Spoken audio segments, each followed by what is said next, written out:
Good evening. It is 6:30. Members of council are assembled when you're ready to begin.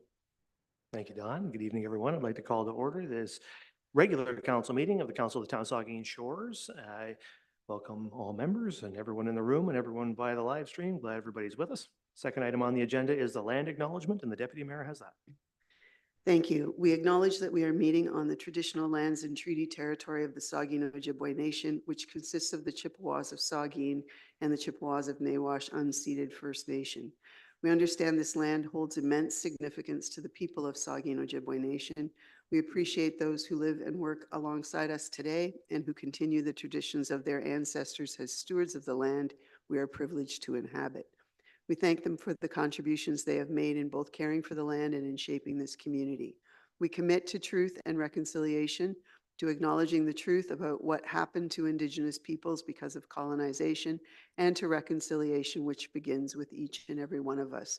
As a local government and public organization, we are dedicated to learning about Indigenous culture, to fostering a better relationship with First Nations and their people, and we commit ourselves to actions that move us forward on a path to healing along with the Saugeen Ojibwe Nation. Thank you. Third item on the agenda is disclosures of pecuniary interest. Ask any member if you have one of those you'd like to declare at this time. Seeing none, of course you can do so anytime if you need to. So we have nothing else to do until we get all the way down to item 10, which is report of municipal officers and committees. And first item there, 10.1, is a planning report for recommendation October 2024 L7 Z25 Saugeen Shores Housekeeping. And it's going to be presented by Senior Planner Karina Smith. Whenever you're ready, Karina.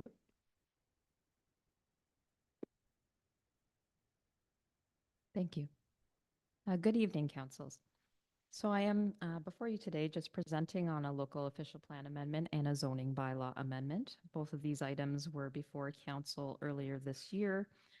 The first at a public meeting on June 17th, and then at a subsequent council meeting on August 26th. So the purpose of the amendment is to allow for changes to both the local official plan and the zoning bylaw. And there were a series of reasons why we had brought those forward for your consideration. Before you this evening is the full local official plan amendment that was previously brought before council. The only change to the local official plan amendment, we did remove at the direction of council the ability for council to delegate minor bylaws. And so that has been removed from the local official plan amendment, and there are no further changes to that document other than some minor text changes relating to consistency in language use. With respect to the zoning bylaw amendments, we have brought back some of the zoning bylaw amendments that were previously proposed. And the intent of that was to bring them back in stages or in groups.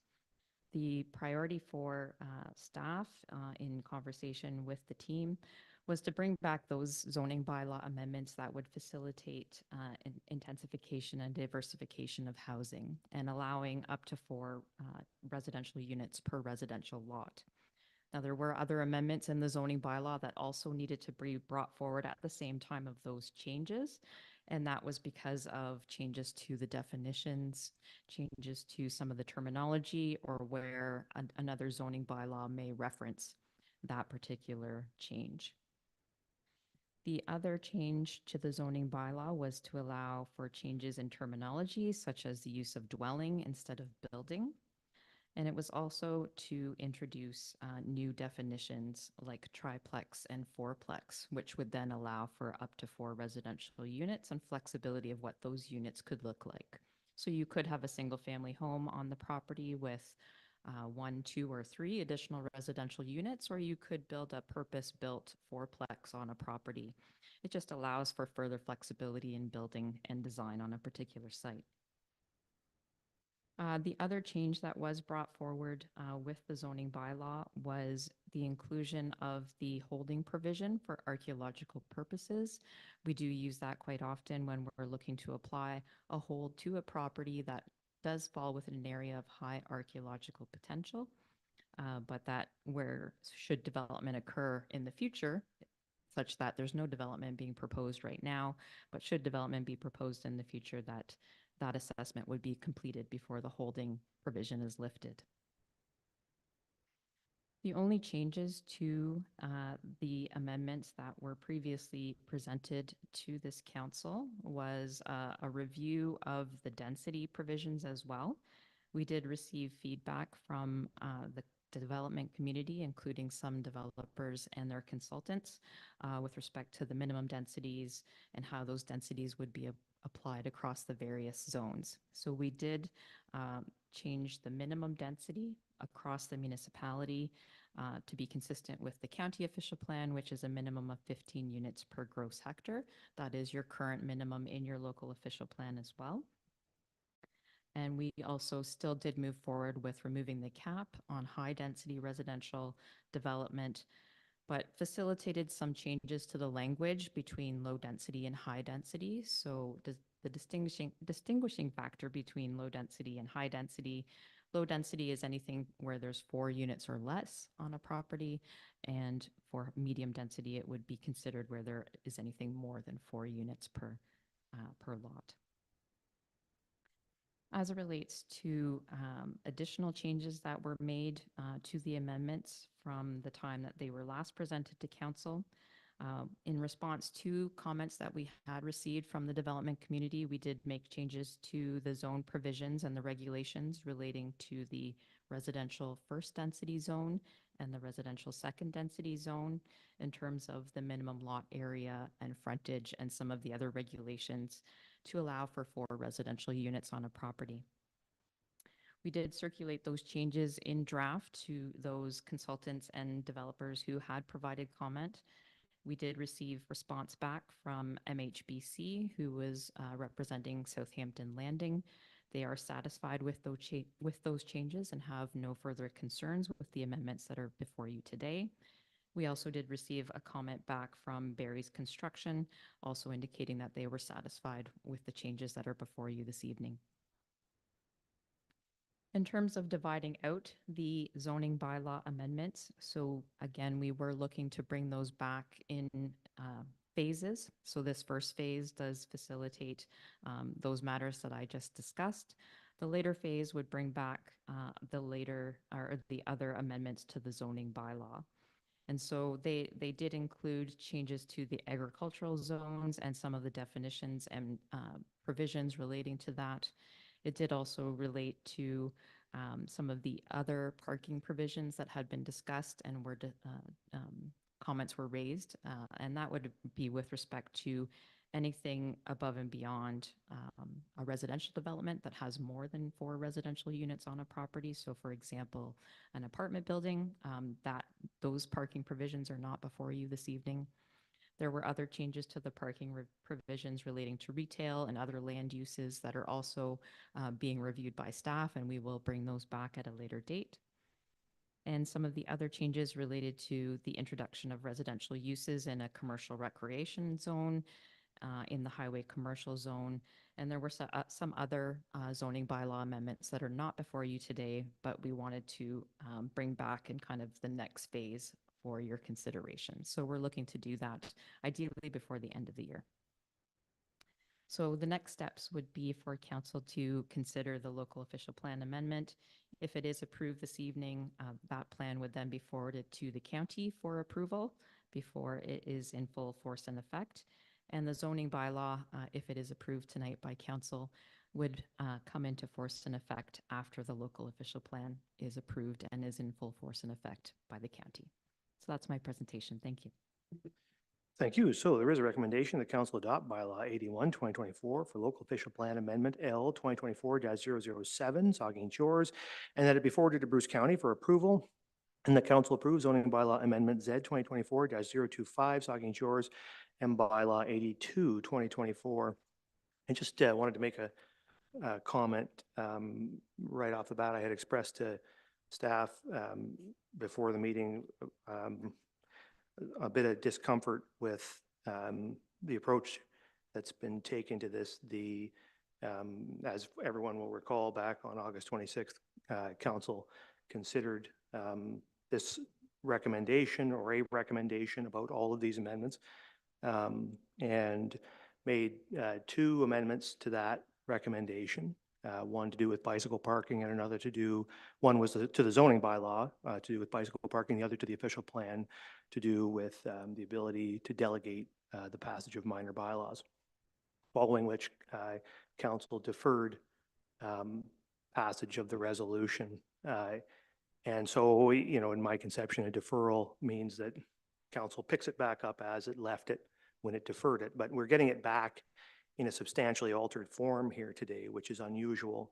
And I think not wholly in keeping with the right way to proceed with this. So my suggestion would be that if we're going to bifurcate these recommendations into phases, as you have suggested, that be done at the direction of council rather than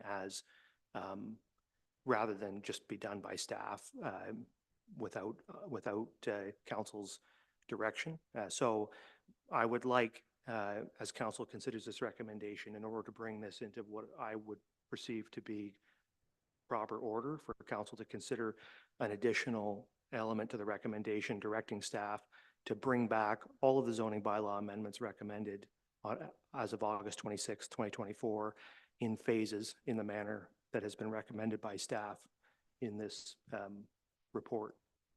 I think that we should give that direction clearly. That should be council's decision to separate them and bifurcate them so that it's clear not only to council but to the public that we do intend to consider these amendments and that we have made a decision to take them in chunks. So anyway, I think I would like to suggest that as an amendment to the recommendation so that is clear. Anyway, I wanted to make those comments up front, and I'll turn it over now to members of council for questions or comments. Councillor Stack. Thanks. Just a question. So if we're approving it in phases, do we have any assurance that any subsequent bylaw amendment that comes to us won't have any impact on the previous bylaw we've approved? Like I'm not overly concerned, but it's, as a non-planning expert, I just want to be clear that anything we approve, like there's not going to be information or changes coming down the pipe that we should have considered in the context of what we're approving or what we may be approving. Yes, thank you, through you, Mr. Mayor. So we did do a review to make sure that we were bringing forward tonight changes that and anything that would be linked or impacted by those changes for tonight's meeting. I don't anticipate any further changes when we bring that next round of amendments to your attention that would impact what you may have already approved. Okay, so I guess, and the deputy mayor's pointed out to me that we should get a mover and seconder for the recommendation or the resolution. Is there a mover and seconder for it as I've suggested it be amended?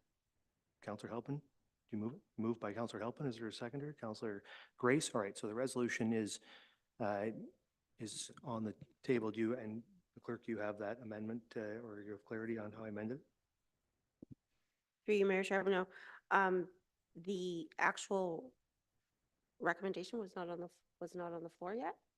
So I just wanted to be clear, the being moved by Councillor Halpin, being moved by Councillor Grace was for the amendment itself, correct? Not the original motion. It was the motion with the wording that I had suggested. Since it wasn't on the floor, it didn't need With to be the amended. amendment. Okay, thank you. Okay. Is everyone clear on that? I don't want anybody to not understand what we've done there. Are you clear, Councillor Halpin? So just to be clear, so the resolution will be that council adopt bylaw 81/2024 for local official plan amendment L 2024-007 and that it be forwarded to Bruce County for approval, and that council approves zoning bylaw amendment Z 2024 025 and bylaw 82/2024, and further that council direct staff to bring back all zoning bylaw amendments recommended as of August 26th, 2024 in phases as recommended by staff in the attached report. Okay, so that's moved by Halpin, seconded by Grace. We're now debating that. Councillor Stack. Sorry, so is that an amendment? Sorry, I'm just trying to be clear on which so we're going to have to also amend then the adoption of the official plan bylaw to align with this motion? Thank you, through Mayor Charbonneau. If the official plan amendment is being adopted tonight, it would be as amended.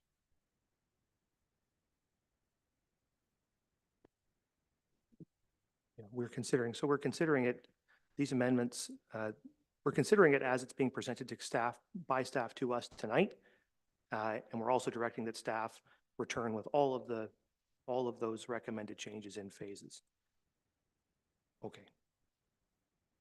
So questions or comments to the resolution as moved and seconded? We'll start with Councillor Grace.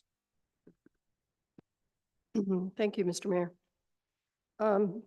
I am looking particularly at Amendment 33. And the reason that I raise that now, this is, to be specific, it's referring to the legislation that arose in Bill 23, the provincial Bill 23, the More Homes Built Faster bill. And the specific legislation that I'm talking about that had an impact on our zoning bylaw is, it says that municipalities can no longer require site plan control for developments with 10 units or less. And so Amendment 33 specifically removes Section 6.25. And I'm sort of summarizing what it says, but it says the intent of a site plan agreement is to ensure that any proposed development is designed to be compatible with adjacent development, including, and this is in subsection 1, or I should say, exterior design, including character, scale, appearance, and design features of buildings and their sustainable design. Other possible features included in this would be under the site plan control process previously were facilities such as landscaping, fencing, low impact lighting, the preservation and enhancement of vegetative areas, encouraging the use of native species to be used to the greatest extent possible. So I guess my question, and I welcome comments from my colleagues on this. It's my understanding this is dictated by provincial legislation. That's what caused the removal of this section in this proposed amendment. Thank you, through you, Mr. Mayor. So this is specifically Amendment 33, Section 6.25.1. So that amendment was, it's not removing the language from the official plan, but to your point, the change why staff had brought it forward to begin with was in response to provincial direction. Okay. So provincial direction, meaning we have no choice. Correct. So what I see happening here is that this direction is in conflict with a lot of the other changes, proposed changes here. The intensification, the infilling,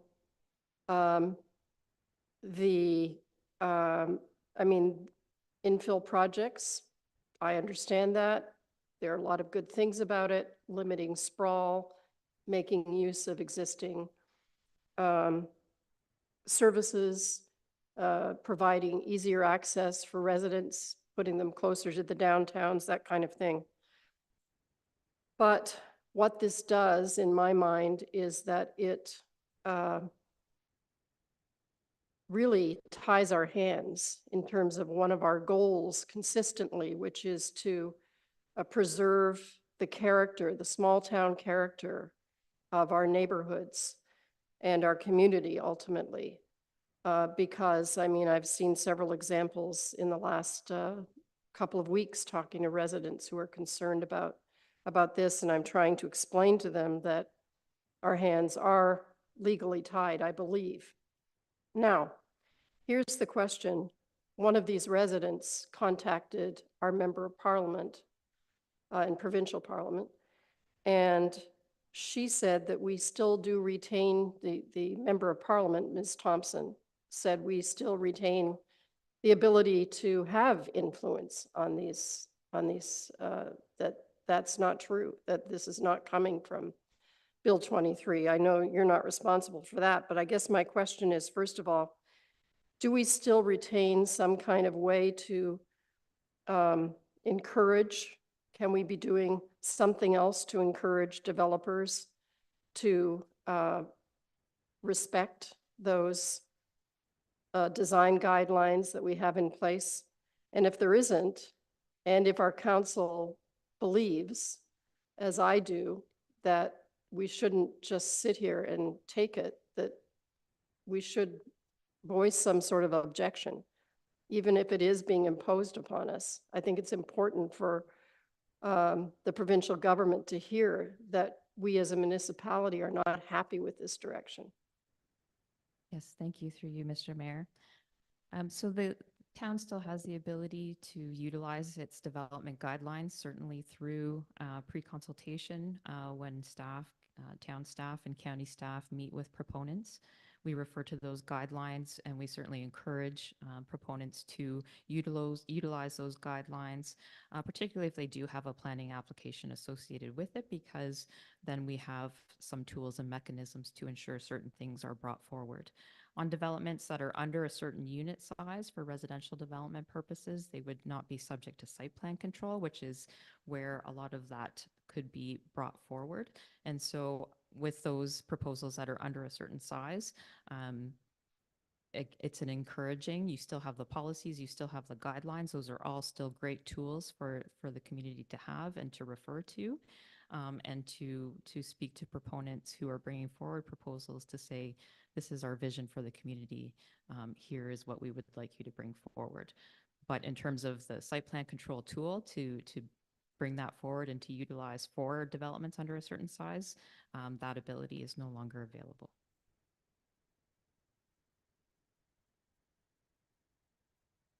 Mr. Mayor, I would like to, I'd like to allow other members of council to talk about this, but I would like to possibly come back to a suggestion that I'd really like to see our council at least voice a position on this, because, you know, I've heard from members of the public who are not happy with this change, and I've said, well, you know, you can write a letter to the provincial government, and this woman said, well, what are you guys doing about it? And so I would like us to consider that. Of course, it depends on whether members of council are unified in that, or at least we have a fairly clear consensus.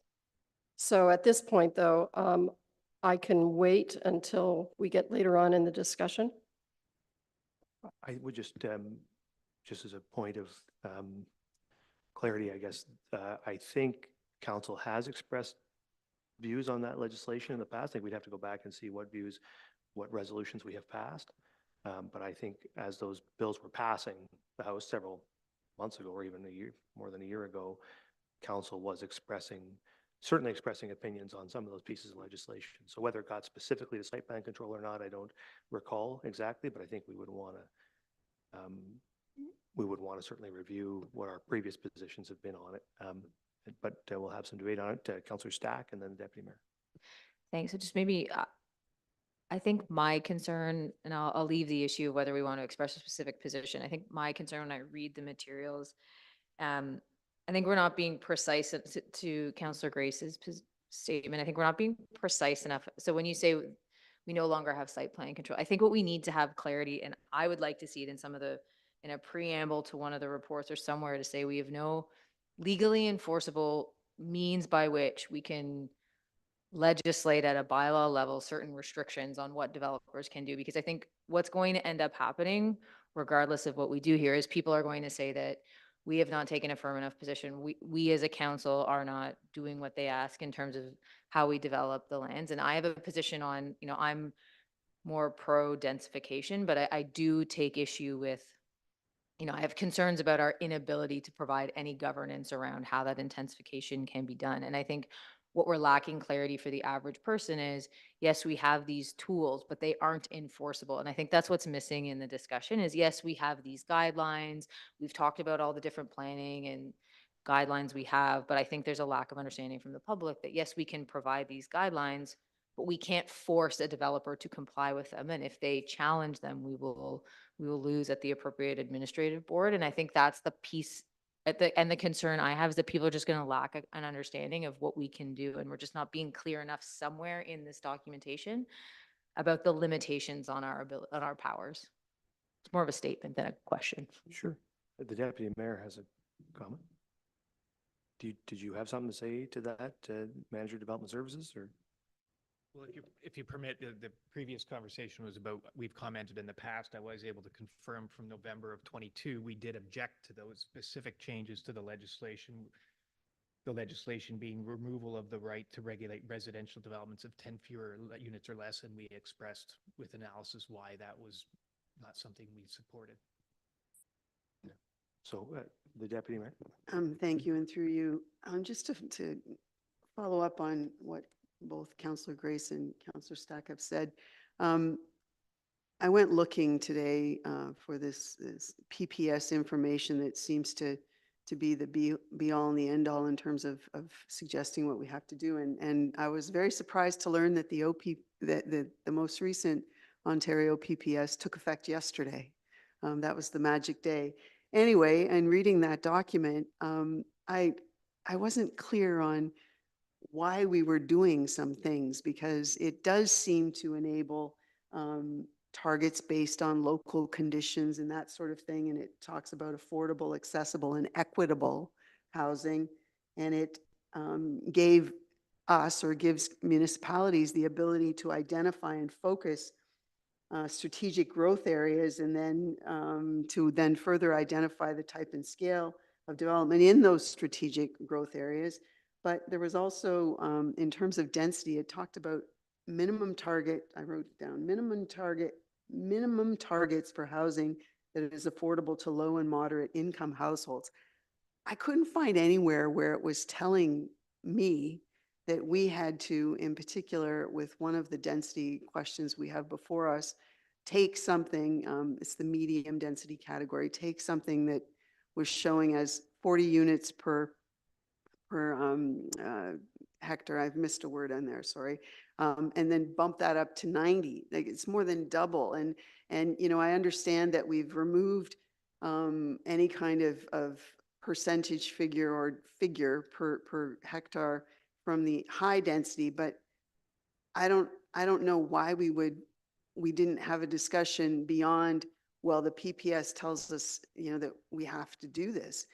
I didn't see that it told us that we had to do that. I also went looking today for the fourplex situation in residential areas, you know, and because I was confused when I started to read, you know, what we had for tonight. We had almost 500 pages, by the way, for tonight's council meeting to read.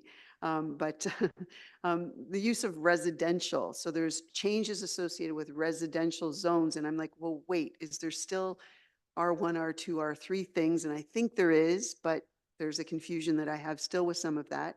But I went looking specifically for this provincial thing about fourplexes, particularly in R1 and possibly R2 zones too. And all I could find was that back in March, the premier said, no, the fourplex thing isn't happening. So I understand about additional residential units within a building to enable 4 per lot, but that's different from a fourplex, which, and the definition sort of suggests that a fourplex stands on its own. ARUs are associated with a primary residential unit. So I'm really struggling with how to go here, because the OP to me is significant. We use it to defend what we're doing. We use it to encourage what we want to have happen. And I, again, took a look over the weekend and again today, trying to match things up. And I see lots of conflicts. One that I'll point out has to do with the shoreline residential area. In the OP, it says that, you know, our goal, or our direction, I guess, in Saugeen Shores is that the predominant use of lands in the shoreline residential area is detached units, detached residential units. But then we've got all of this other language, which kind of is in the face of that, saying doesn't matter anymore. And I'm really struggling with how to put it all together, because I believe in the power of the OP, and I believe that we should have the ability to still have a good say in what goes on in our community. The provincial policy statement adds in this language about complete communities. I went looking for a definition in the PPS, couldn't find one. However, it says that it's a definable thing and that we should be able to interpret and codify that within our own community. But I don't see us doing that yet. I also see lots of conflicts with community character and local scapes or landscaping with what we're doing. And I'm really struggling. So I understand what the mayor said, and I agree that it was kind of confusing the way that it's coming back with phasings. And I understand the reason why the suggestion was about the amendments, but I don't understand why we're doing some of this now, because my reading of the PPS suggests that some things can change according to us. And I don't think we've had discussions in meaningful ways about density increases in some categories beyond, we were told, hey, we have to do this because the PPS says. Well, I think we still should have some things to say there.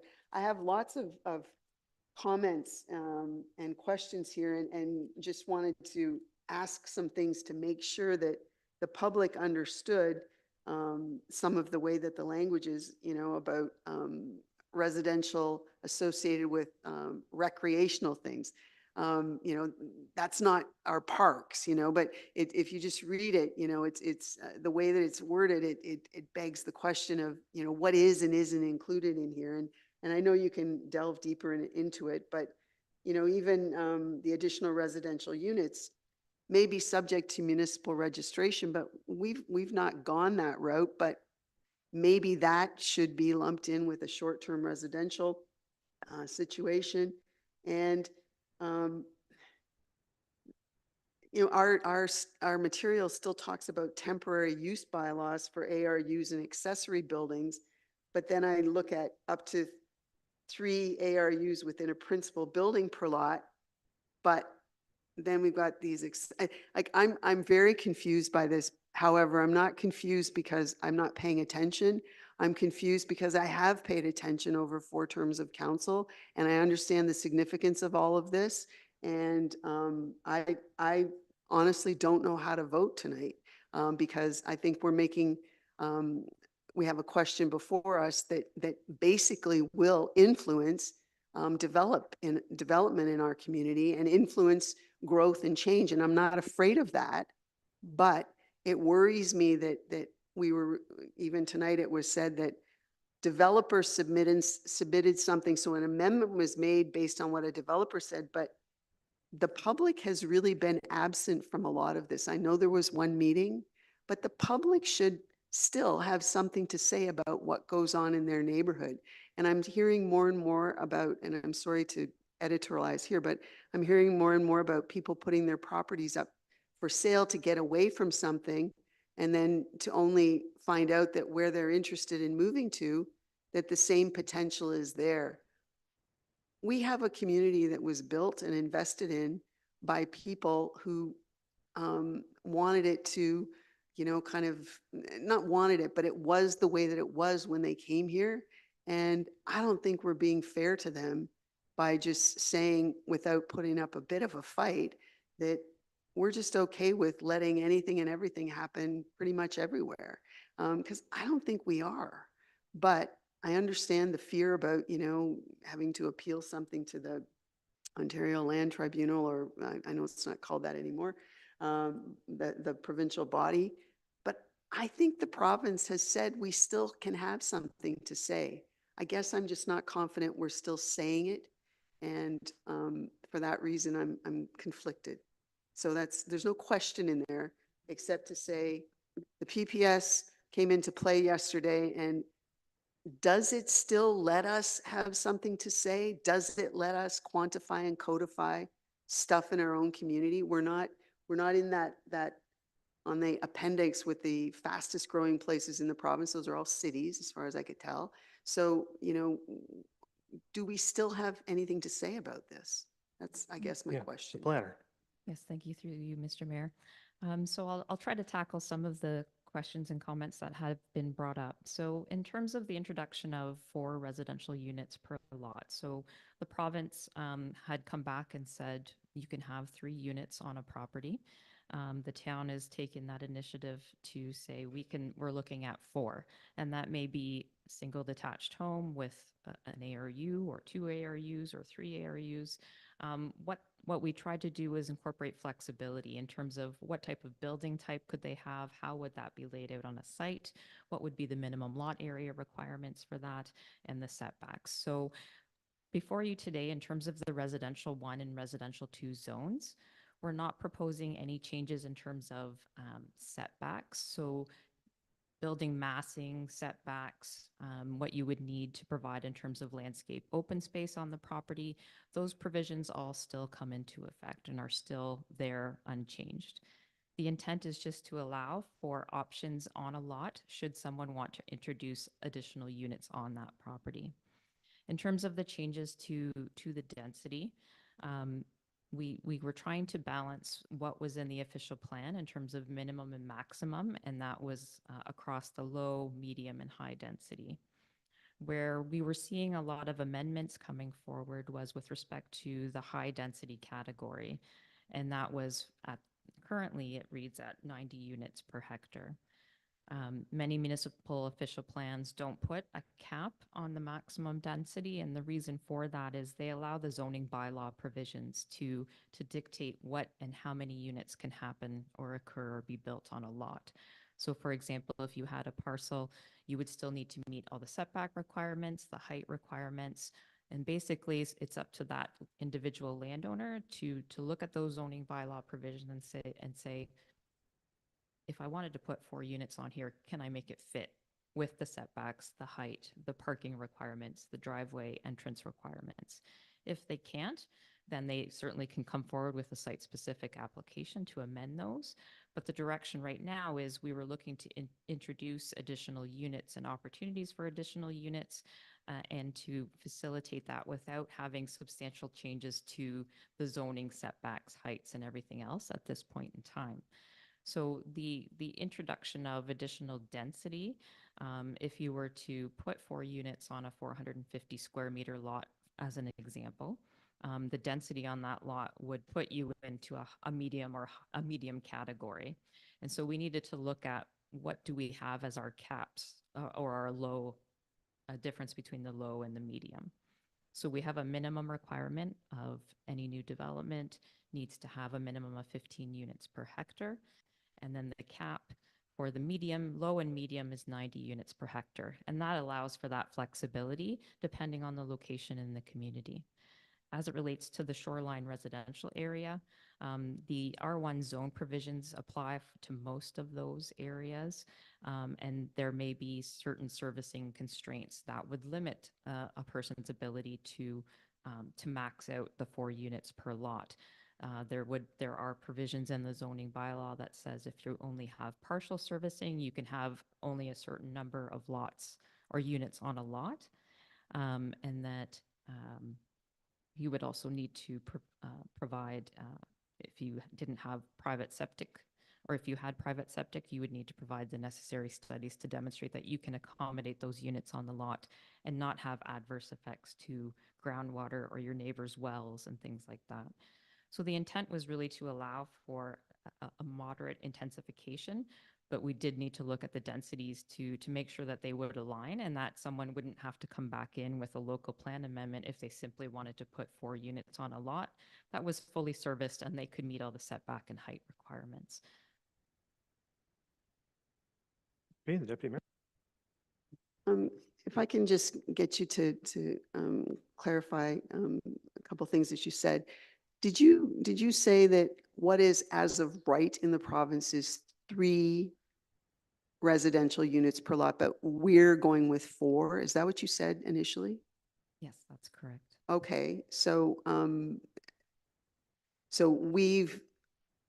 we're being asked to up the number. So um, I don't have an issue with ARUs in particular when they're done properly and appropriately and cited within, what exists on a lot. They can work really well. It's the fourplex idea because, there are a number of builds happening in our community that it's not a house, and not a principal residence with additional residential units. It's a big bulky fourplex building, an apartment building with 4 units being shoved into a lot that has been in the R1 and R2 zone for an awfully long time, if not since lots were first created. And so it's a different style. It's not a principal residence with ARUs. It's a fourplex. How did we get there? I think it was to allow for the flexibility in the building design. So if you were on the ground looking at a primary residential unit with 3 ARUs and they were all contained within that building, would it look substantially different than a fourplex? It could, or they may be designed such that, it still meets the character of the neighborhood, but so long as they can meet the lot area, coverage, setbacks, height requirements, the parking requirements, that lot could potentially facilitate that use. So thank you for that. And to be clear, and we hear that a little bit in most meetings here, but to be clear, we're also being asked, and maybe it's not a change, maybe it is, but there's something in here about an interior yard setback coming down to 1.2 meters, which, and you can give me the most accurate thing, but I think that's like basically 4, possibly 4.5 feet. So we're setting up that a bulky fourplex building could go into a residential area that has single family dwellings right now, detached dwelling units, with only basically 4.5 feet from the lot line. You could have pretty much a solid wall there that would happen. I'm going to let you think about that because I see Jay coming up there. My question about the density too, I don't have a problem with the high density stuff. I get that. However, what we're being asked to do is take the medium density number and have it go up to what used to be the high density number, which is more than a doubling of what we had. I just don't understand why we would increase it so much all at once. I understand about improving density. However, it's a big jump, and there are medium density zones which abut R1 and R2 zones, and jumping so high in one swoop to me doesn't make a whole lot of sense. But anyway, I'm looking forward to what Jay has to say about the fourplex. If I may, Mr. Mayor. Yeah, I guess it's about the fourplex it's just a word. It identifies the number of units and giving an option for those units to be accessed either independently through individual doorways or through a common vestibule. So it's really addressing the flexibility. 3-unit buildings, semi-detached or single attached, can be bulky too. I mean, there's a lot of large houses on the lots. We're providing the flexibility in that already, whether we amend this bylaw or not. You could still have large buildings on single lots. So I just wanted to make that point.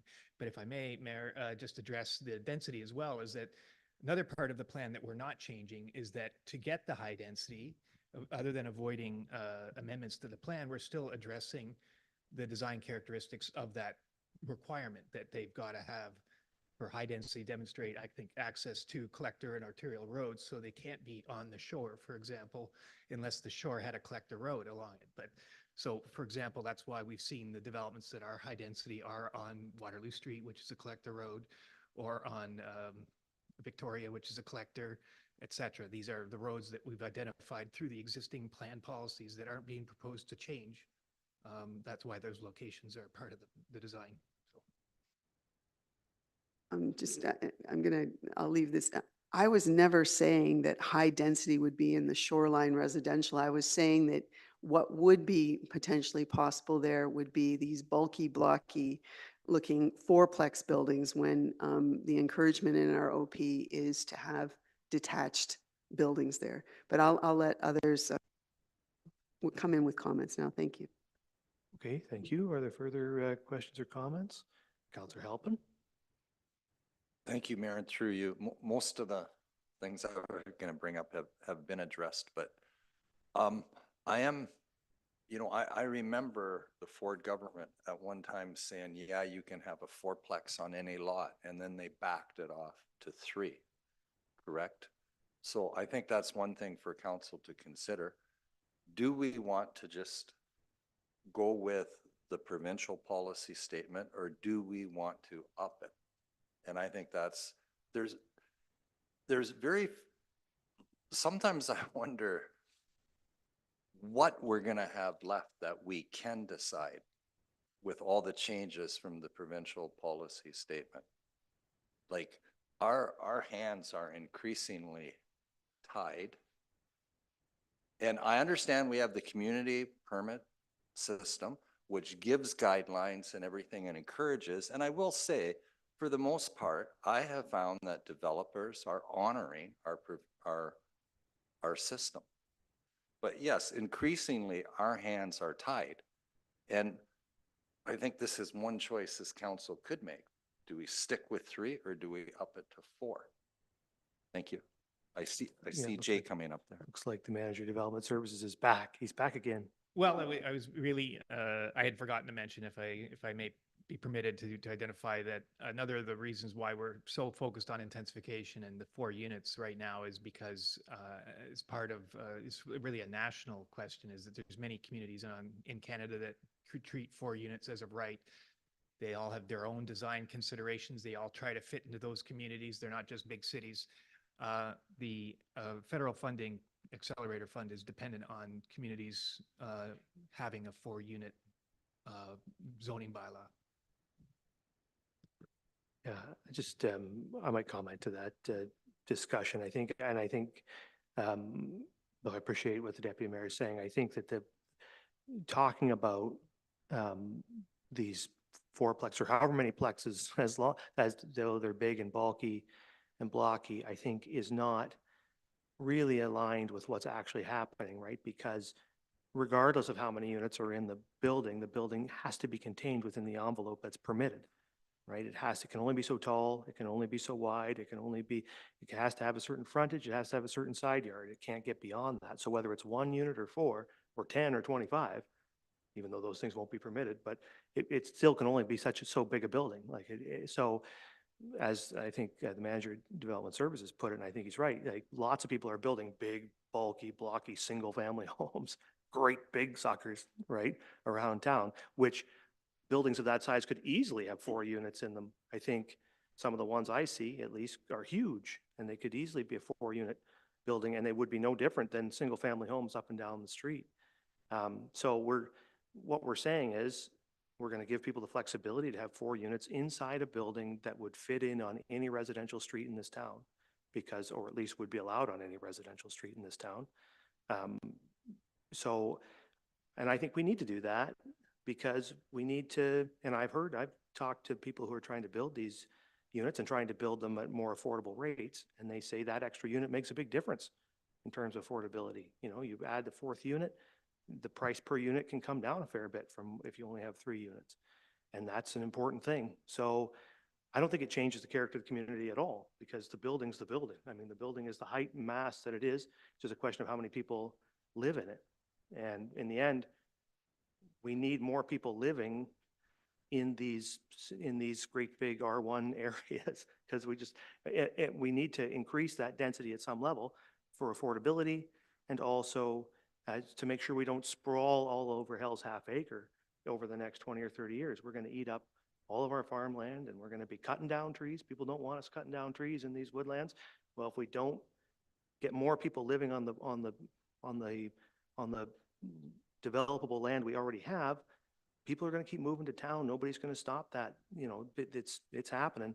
And to accommodate them, we'll have to sprawl out further and further, eat up more farmland or cut down more trees or both. And we need to do some things to avoid that and to do it so in a way that people can afford to live here. So I think this is a good way to do it because it shouldn't change the character of the community much. The houses and the neighborhoods will still look the same, just that more people will live in them. I think that's a good thing. So I think that is a good, I think it's a choice to make. My choice would be to allow the 4 units, and also so we can get housing accelerator, which I think would be a critical way for us to do even more on housing affordability and get more people living in our town in a way that doesn't bankrupt them. So that's my view on that for whatever it's worth. I'll go around. I'll start with Councillor Grace and then come back around. Thank you, Mr. Mayor. So just on that hypothetical, 4-unit, the home with 3 ARUs, so 4 separate living units. How do we, and maybe Jay would do this, but Karina, you may as well. Another question that's been raised by neighbors, what do we do about parking? Do we have 2 spots? I know I've read about this. I think it's just 1 spot, isn't it? For each unit? I can't remember all the, Yes, so specifically in the amendment that's before you today, there are parking provisions for certain types of dwellings, so singles, semis, townhouses, duplexes. If it was a standalone unit, 2 spaces for parking purposes. If they were to have an additional residential unit, then it would be 1 space per residential unit. So for example, if you had a triplex, you would need 3 parking spaces. okay.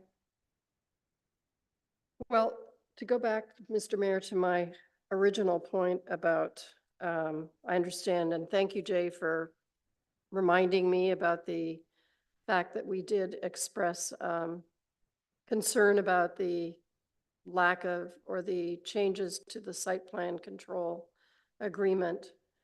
I like Councillor Stack's suggestion that somewhere we have something indicating that there are certain provisions here that we don't have any choice about.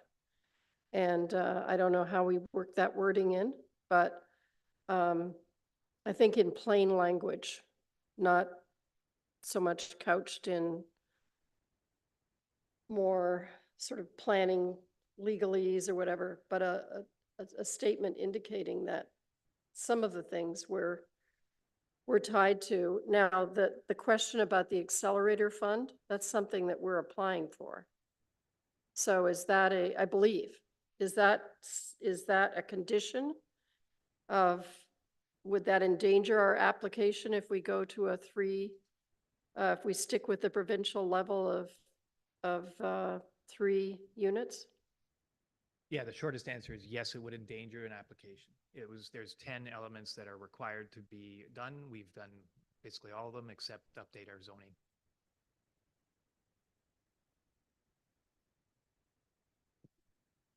Just a follow-up. So to be eligible, they're requiring somebody to go above and beyond the provincial standard. Well, it is, to recall, even for myself, it is a national program, so it's Ontario's standard. And the standard is really just an expression of the additional residential units provision of the Planning Act, not that, that there's any reason you need to have 3 units in Ontario except to accommodate additional residential units. I'm not trying to be evasive. It's just that it's a very peculiar legislative standard that Ontario has. And I should remember this, but I don't.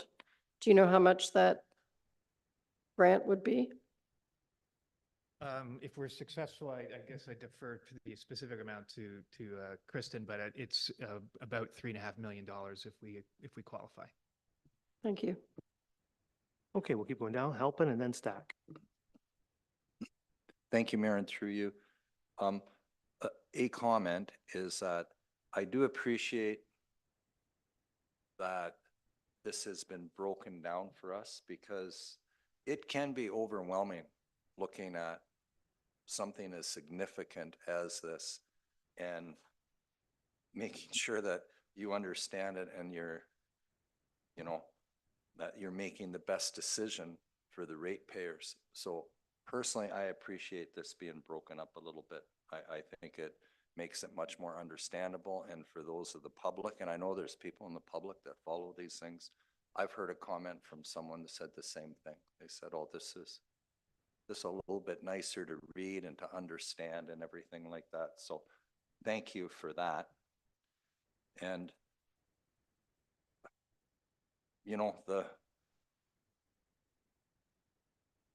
what are our chances of chasing this accelerator fund? Has any community this small ever gotten an accelerator fund? Thank you. Through you, Mayor Charbonneau. Yes, I have actually done some research on some of this, well, I want to say smaller rural communities, but to them, we wouldn't be categorized in small rural. But there have been townships that have been awarded the Housing Accelerator. I don't recall if it's specifically in Ontario, but I did see quite a lot out west. And I think we really do have a great application this time. I think a lot of work and dedication from the town has been really put into this application. So we're really hoping that we get it this time. Thank you, and I sure hope we do too. Thank you. Okay, Councillor Stack. So maybe just a heads up to Karina. So I received late about 25 comments from a resident. And just in the interest of the discussion, I'm just gonna, if you're okay, I'm just giving you the heads up because I did commit to reviewing to try and get the questions in during this session, but given the amount of time, I'm just gonna send you quite a lengthy list so I don't sort of put you on the spot for some pretty specific questions. I would just note the constituent has the overall theme is just, I think there's some opportunity to further simplify some of the zoning amendments, some of the amendments for just a bit of ease. That's kind of one of the overarching themes. So I just wanted to put that there and then I'll send them to you by tomorrow morning. Thanks. Okay, Councillor Grace. Thank you, Mr. Mayor. Just to add on to Kristen's answer about the Accelerator Fund, I sat in the meeting with the CAO in Ottawa with the representative from the federal government that we spoke with about this. And the CAO made a very compelling presentation. And I think one of the things that she emphasized was that we have elements of our application that are quite unique, that we got to, of course, they're non-committal at that stage in the meeting, but I felt like it was a positive. I think we have a pretty good chance, and I wouldn't want us to do something that would immediately make us ineligible for this. Yeah, just a comment, and I don't disagree with anything that's been said about the Housing Accelerator Fund, and obviously I'm a big supporter of that application, but I think we should be clear that council shouldn't look at its zoning bylaw or official plan amendments in the context of a grant application that we have out there, right? That's not the way we should look at these amendments, is whether they're the right thing to do for the planning of the community or not, regardless of what funding may come available. I think the way you could look at the Housing Accelerator or anything else is in the context of what, at a national level, people who are looking at this see as priorities, right? And I think what you can say is the federal government has looked at housing and is saying that a 4-unit standard is a good standard. And then that's their perspective. The province of Ontario hasn't come all the way there yet, so there's a disagreement between the federal government and the provincial government in terms of where they're, maybe not a disagreement, but at least some discordance between the two levels of government on what they think is the right thing to do. But I think that's the way to look at Housing Accelerator. The federal government, looking across the country, is saying this is a good standard. I happen to agree with that, but I think that to come back to my first statement, however you're looking at this thing, don't look at it in the context of let's amend the zoning bylaw to chase some grant from the federal government, look at it in the context of, is this the right way to plan the community? And if it is the right way, I'm sure we'll get grants and all sorts of things. But most important thing is the community will develop the way that it should and the way we want to see it. So I just wanted to give that comment, the Deputy Mayor. Thank you. I'd just like to clarify, the zoning bylaw amendment before us is not, anyway, well, let me ask the question this way. I found that a fourplex and there's a fourplex building described in a multi-unit building, and the only thing I could see that was different was one was up to 4, and then once you got beyond 4, it's called multi-unit. However, then when I looked further at lot frontages, a fourplex could be on a lot that's has a 12-meter frontage, which I think is the equivalent of about 40 feet. Again, you can be more specific with the metric to imperial translation. That's not a change though, right? In our zoning bylaw, the lot frontage is coming down to 40 for R1, certain kinds of semi-detached. I know if they're on separate lots, they can be slightly wider, but if it's if a duplex is on one lot, is that a change, this reduction of the frontage? Not, maybe it's not a reduction. It seems like a reduction to me to 12 meters from previous zoning bylaws, but maybe that's not a change. Is that a change? Through you, Mayor, that would not be a change. So the frontage for the R1 zone is staying the same. And basically it's saying this is your minimum requirement. And then that person could then evaluate, can they fit so many units up to 4 on that lot with that frontage? Okay, I'm really unclear on why there needs to be this definite distinction and definition for a fourplex. I understand if there's a building there, a residential unit, and then you add in our ARUs to get up to 4. I get that. If there's a duplex there, you can add in ARUs to get up to 4. But we're being very specific about defining a fourplex. Why are we doing that? Through you, Mayor. So it was introducing different definitions that hadn't been in the zoning bylaw previously. And again, it was to allow for that flexibility. So there was a definition of multi-unit building, as you spoke to. We did amend that definition to say a multi-unit building could be a single detached building, a semi-detached, a triplex, or a fourplex. But we also added the specific definitions of triplex and fourplex, and that's just to allow the building officials and anyone making an application to fit within that category in the R1 and R2 zones. And the triplex is also permitted and fourplexes are also permitted in the R3 and R4 as well, which they are currently. Okay, my read was that multi-units were if it was more than 5, but I'll go back and review mine. I want to go in a little bit of a different direction.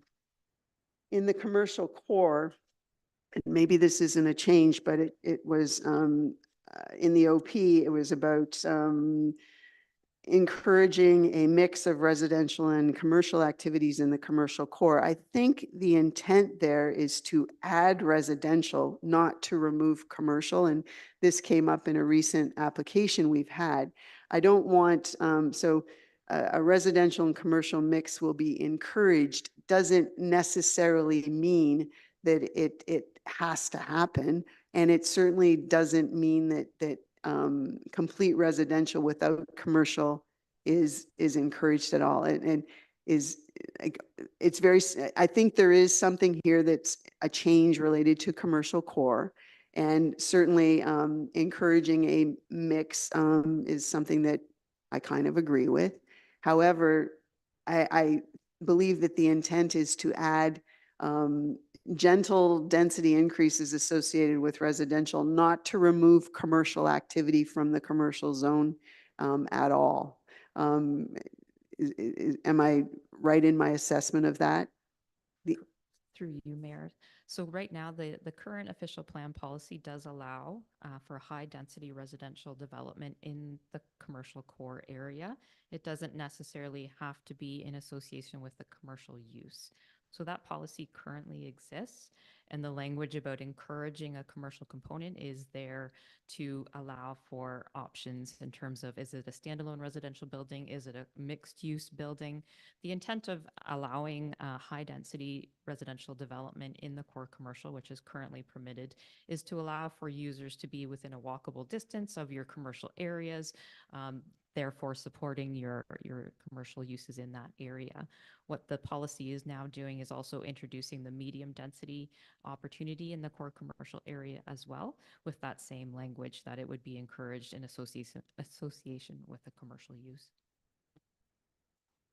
Thank you. Just, I appreciate what you just said about high density uses are okay, or allowed in the commercial court. Somewhere along the line, there's lots of language in there about off-street parking is adequate. And it does relate to all kinds of different parking situations. And I think the application we recently had before us had to do with not a high density situation. It was a different kind of residential development. So I'm hopeful that what this language about this mix being encouraged, the intent is not to, without discussion or without really good kinds of evidence or planning situations, to remove commercial from any commercial core zoned lot. That, because commercial core says, yeah, you can have some residential, but commercial is still the main focus of that zone. So I appreciate your answer. Thank you. Councillor Halpin? Thank you, Mayor, and through you. Just on that note, I've mentioned before, and I am a big proponent of mixed-use buildings. And recently, when I was on vacation, I had an opportunity in Victoria to see plans for a building. And what they do is there's a commercial floor and then mixed use. Then they have 2 floors that are subsidized rental income. And then they have 2 floors above that that are medium priced, and 2 floors above that, because they're going 6 or 8 stories, where, you know, they're quite luxurious apartments. And they're actually separated by elevators. So, you know, if you're in these 2 floors, you take your elevator up to that area. And if you're in these 2 top floors, you take that. And it's very forward thinking. And Vancouver and Victoria are certainly leaders in density because of the restrictions of land that they have. So I really support, and I like that idea of the mixed use commercial buildings. I think it's a great idea and something we should push for. There's no sense building a 1-story grocery store anymore. It should have apartments on top of it. Thank you. Yeah, thanks for that. So we'll come to the vote. I did want to raise the question about Amendment 50, the nitrate study for ARUs, the requirement that nitrate studies be done on ARUs that are on lots that are less than 0.4 hectares. I think I'm right, 0.4 hectares. And I just wonder, because this is sort of a live issue now, council saw a resolution from the Municipality of South Bruce Peninsula talking about this the other day, and although we didn't take it up, and I think that was the right decision not to take it up, but I do know that that this is a discussion happening as part of the county official plan, and that the county is looking at just the interplay between these policies, the building code, and where the right place to regulate this might be. And I don't think that's fully settled yet. And although I think that we should have policies in here that require things be done in a way that's safe, I also don't want to see more regulation than is required. I'm very keen to have less as only the amount of regulation that is necessary and no more. So I wonder if that's a policy that we should add to the deferred list until such a time as the county completes its official work on its official plan, And there's been some resolution to that discussion where county planners, or the county, you're a county planner, so the county planners who are working on that file have come up with a position which clearly defines here's how much regulation is necessary, has reported that to county council and also to the lower tier councils. And then we pass we pass some amendment if necessary to enact that. I wonder what your thoughts are on that. I just wonder if it's a bit premature to implement these regulations in our zoning bylaw today. Yes, thank you through you, Mr. Mayor. So currently in the town zoning bylaw, it does have the requirement for a nitrate study if you're proposing one additional residential unit on a lot that only is partially or privately serviced. The intent of the amendment before you today is to provide some clarity to that language. So the existing language refers specifically to a certain section in the county official plan. Don't necessarily like to refer to other documents in the zoning bylaw, so we tried to amend that language to make it clear that it was submission of a nitrate study that demonstrates no impact to groundwater. And the intent of the policy is really to limit impact to groundwater and to private wells. So ensuring that the density of development in a particular area on private septic doesn't impact nearby other users that have wells on their property. The clarification, as I noted, with respect to the language is just to remove that reference to the county official plan and to make it just clear that it is submission of a nitrate study, and that would be to the satisfaction of the building officials. The other language we added into that section is that the county official plan does allow up to 2 additional residential units that are either partially or fully privately serviced. And again, it specifies a minimum lot area requirement. And if you wanted to alter that, you would need to provide that study. Okay, and the other point I just wanted to remind staff of was the decision that council made on the 26th of August to remove the requirement for indoor bicycle parking. And I note that there are still some policies in the list of amendments that are not being put before us tonight, but are supposed to come forward at a future date, assuming council passes the resolution this evening. And those are still in there, or at least some element of them are still in there. So I just wanted to be clear. Council's given direction. Those are not going to come back again, correct? That's correct. My intent of sharing that chart today for council's benefit was just to highlight what amendments were still on the list that were being reviewed, and we certainly take that direction from the last meeting that we will be removing that requirement for bicycle parking. Okay, that's all my questions. The Deputy Mayor? I'm not too sure who might be willing to make a response, but all of this activity in my mind is connected to, among other things, our need for housing. And within that need for housing is a need for affordable housing or attainable housing, whichever language you want to use. Is this, how is any of this going to help with that? I really, I'm struggling with that because, and I understand and appreciate your comment at a number of times, Mayor Charbonneau, that, the market, eventually is going to correct itself, and, the providing more, gives, I guess, a little bit of a nudge towards that. But I'm not seeing how any of this is going to help us on the affordable housing situation.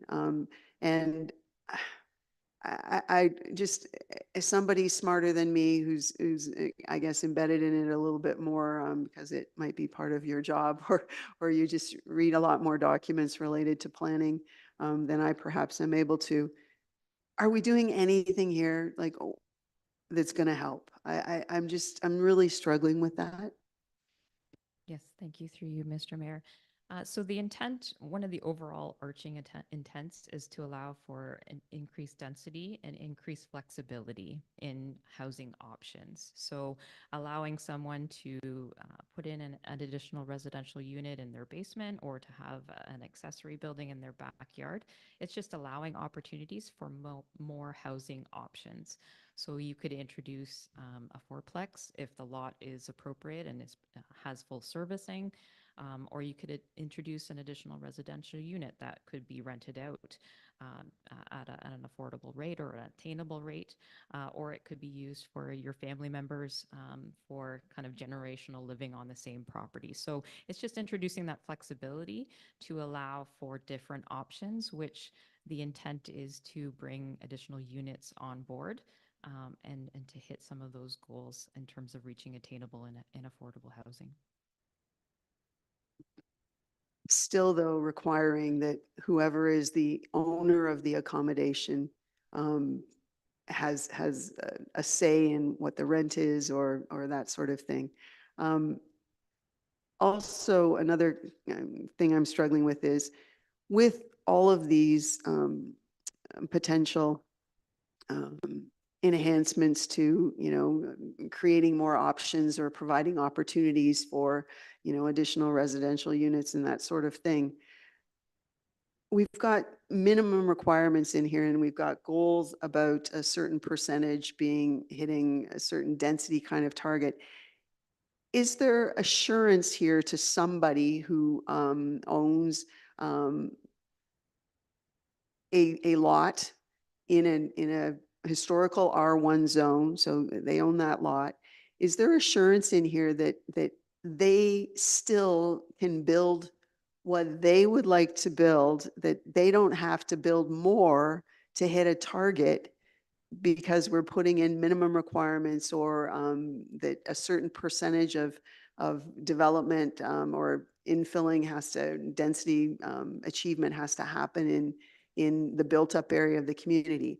Somebody who owns a lot still, if they want to build a single family house on that lot with no ARUs whatsoever, they can still do that. They're not going to be forced to do something else. Is that a fair assumption for me to make? That's correct. Thank you very much. Okay, is there anything further? Councilor Grace. Thank you, Mr. Mayor. I just have a question about getting back to the principal dwelling with the 3 ARUs, hypothetical. Is there a requirement that the principal dwelling be a certain size that denotes principality? And then that the ARUs are obviously secondary to that? Or is there, can they all be of equal size? So in effect, you've got a building that's like a 4-apartment building. That's correct through you, Mayor. There would be no minimum size. So each of the 4 units, as an example, could be the same size. So there are certain requirements that say we can no longer specify what a minimum size is. And so we have removed any reference to that out of the bylaw. So each could be equally sized, or it depending on the person's desire in terms of how they would like to structure that. So in effect, that's a 4-plex. Correct. So, okay. I mean, I think we should, if that's what we're approving, we shouldn't be calling it a principal dwelling with 3 ARUs, because they're not really, I mean, it's in effect a little apartment building is what it is. I guess that's what I call a 4-plex. I know that's my editorial comment. I guess you've answered the question. Councilor Halpin and then the deputy mayor. Through you, Mayor. There is a minimum size for ARUs, so is there not a minimum size that they have to be? Or has that Yes, been? thank you, Mr. Mayor. So that would be dictated by the building code. Oh, okay. Thank you. Okay, the Deputy Mayor. The comment, thank you through you, the comment that Councillor Grace made, there are some places in Ontario and in Canada that this idea that an ARU is attached to a principal residence that has the owner of of the building living there, we're not doing anything like that. How do we do something like that? Because that does set up a different situation in terms of units on a lot. So if it is a principal residence with ARUs, you know, my understanding is that in some communities, they require that the owner of the property live there to determine that it's a principal residence. We're not doing any of that. Has that happened anywhere in the county is a question that I have.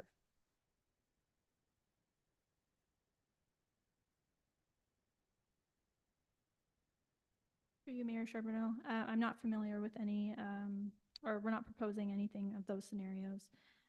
So if the homeowner wanted to live in the unit, they could. If they didn't want to, they wouldn't have to. If that answers your question. Anything, or you have a comment, the Manager of Development Services?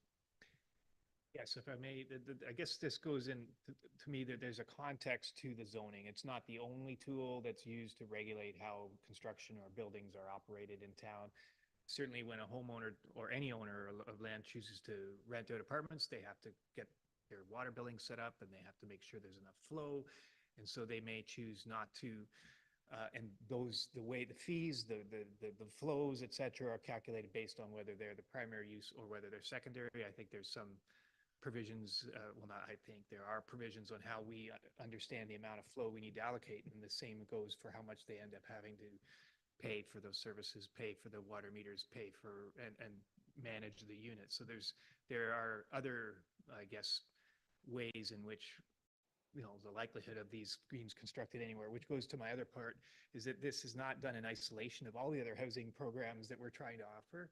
So it really goes back to the Deputy Mayor's question of, what's this do for affordability? Well, it's in context, like we're looking at municipal land, we're looking at providing municipal rental subsidy, excuse me, using the CIP to perhaps create incentives for all sorts of things. So I don't want it to go, I felt compelled to say something on that. So thank you, Mr. Mayor. Sure, and the Director of Development Services has a comment. Thank you, Mr. Mayor. I just wanted to recognize the work that went into the documents that are part of the agenda this evening. The material that was brought forward in August was a traditional planning agenda with bylaws, and very challenging to wade through all that given the scope and scale of what was brought forward. And Council rightly asked for some context and some consolidation of what that would look like in the document. And I wanted to commend the effort that went into bringing that context for consideration this evening. Yeah, absolutely agreed. And it's a challenging bit of business, all of this. And I really appreciate all the thought that members of council have put into it and the work they've done and the reading they've done and thinking a lot about it because it merits a lot of thought. And so I think what we've wound up with here is a good set of amendments to do a lot of things. You know, housing affordability is part of it, but not the only part of it. And there's some other elements that are going to come later on here, later this year, that are working on different areas of the zoning bylaw to improve them. And all of that's important, I think, but it never hurts to sort of restate the fact that, you know, the housing affordability crisis that we have here and everywhere is essentially a supply crisis. It's a crisis of supply. We don't have enough supply. We haven't been building enough supply. And we've heard that. I do some reading on the subject, not nearly as much as some of my colleagues, I don't think, but that's what I hear over and over again. And the other thing I hear in context of that from all of the experts, it seems it's almost unanimous from any expert you hear from, is that municipal regulation is playing a role in preventing the kind of supply to develop that's required. I mean, that's just pretty well, everybody, every commentator, every expert I read says the same thing. So when everybody is saying a thing, I think it's worth having a look at and seeing if it's true. And I think we have found places where indeed we are being too prescriptive. We are exerting too much control and where we're preventing reasonable things from happening. And there's lots of reasons for that, good reasons that have come up over the course of years. Council's trying to do the right things always. And I think, but the context that we're working in today is different than the context we were working in 10 years ago. Votes that I might make today are different than votes I might have made 10 years ago, frankly, on these same questions, because we've seen the context change. So, so I think in the current context with what we know, opening the franchise up a little bit within reason, making changes to create more flexibility for housing to be built in a way that does enable the character of our neighborhoods to continue, I think is good. I think it's a compromise. It's complicated. It takes a lot of thought. But in the end, I think it's the right compromise and it's the right direction for the community. So I guess all of that, just double back and reiterate my thanks to staff for your work on all of this and the thought you put into it. And appreciate, I appreciate all the effort to get this raft of changes put together for us tonight. So thank you. So there is a resolution before you. It's been moved and seconded. If there's nothing further, I'll ask all in favor.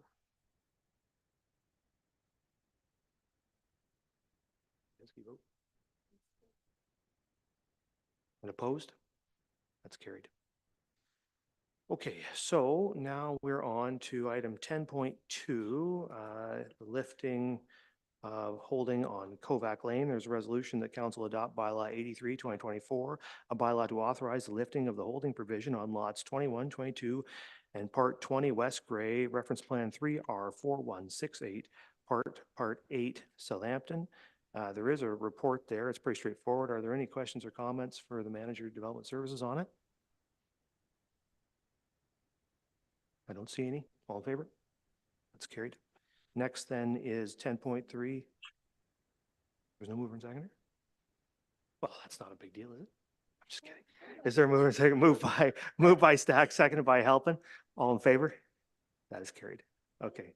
Now on to 10.3, which is Assumption Services, Summerside Phase 7, Stage 2. There's a resolution that council adopt bylaw 84, 2024, a bylaw to assume services for Phase 7, Stage 2 of the Summerside subdivision, including portions of McLean Crescent, Mary Rose Avenue, and Hawthorne Street. Is there a mover and seconder for that resolution? Stack and Duhame. Are there questions for the planner on that one? Don't see any. All in favor? That's carried. Okay, so now we're on to 12 bylaws, and there are 4 bylaws there for your consideration. Anybody wish to have any of those considered on its own? Don't see any requests for that. So the resolution is that bylaws 81, 2024, 82, 2024, 83, 2024, 84, 2024 are hereby read a first, second, and third time and finally passed and sealed this 21st day of October, 2024. Is there a mover and seconder? Moved by Davinsky, seconded by Stack. Any questions or comments? Seeing none, all in favor? That is carried. And then there's a resolution that bylaw 85, 2024, being a bylaw to confirm the proceedings of the Council of the Town of Saugeen Shores, is hereby read a first, second, and third time and finally passed and sealed this 21st day of October, 2024. Is there a mover and seconder? Duhame and Stack, all in favor? Carried. And finally, there's a resolution that this regular council meeting of October 21, 2024 hereby adjourns at 7:59 p.m. Mover and seconder, the Deputy Mayor and Stack, all in favor? Council stands adjourned. Have a good evening, everybody.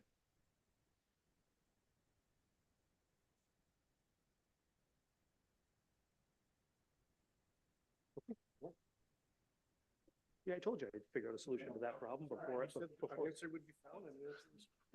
Just took me a minute. I was like, when I was sitting there, I was like, I need Mark's pen right now so I can write down.